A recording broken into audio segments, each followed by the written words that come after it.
Hey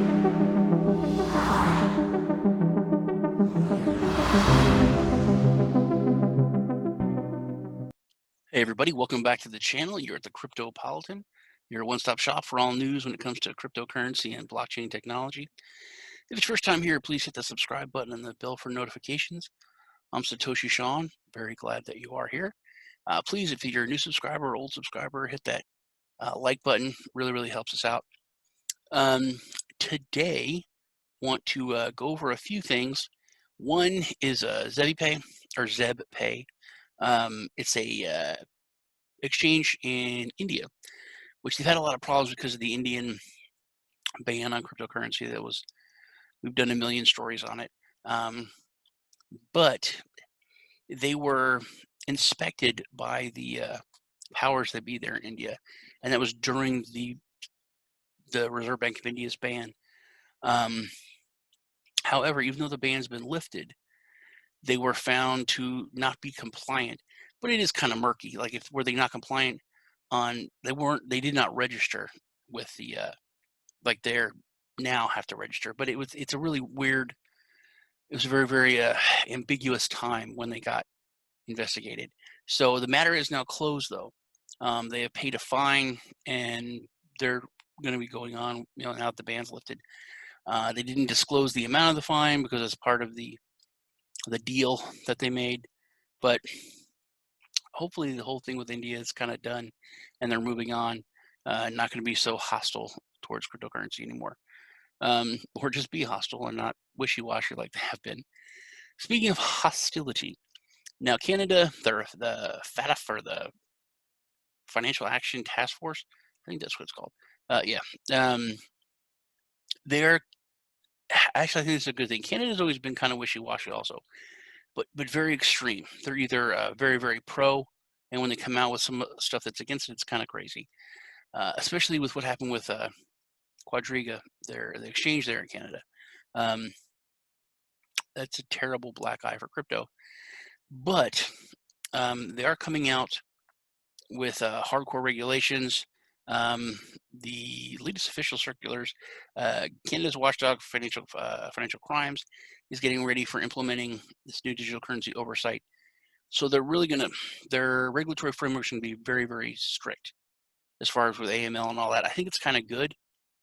So basically, you won't have it's going to be the opposite, because now with Quadriga, like I said, if you have any exchanges in Canada, it's kind of the black eye.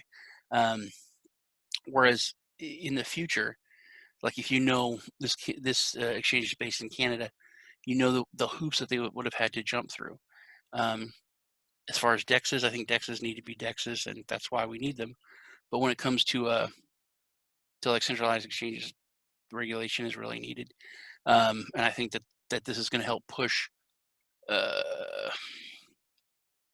more mass adoption, yes, but definitely institutional adoption.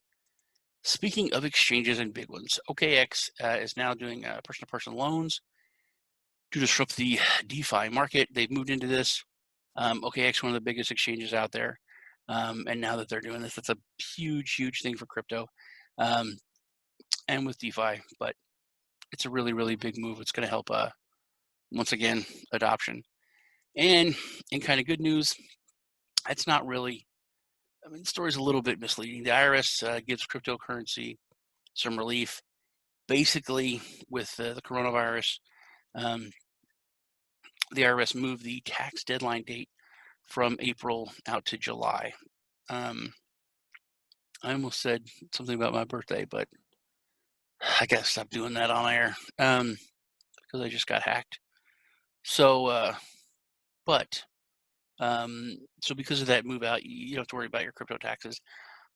We've done stories over the past year or 2 years on just how much the IRS is kind of a big windbag when it comes to what they're going to do to crypto holders and their power and authority.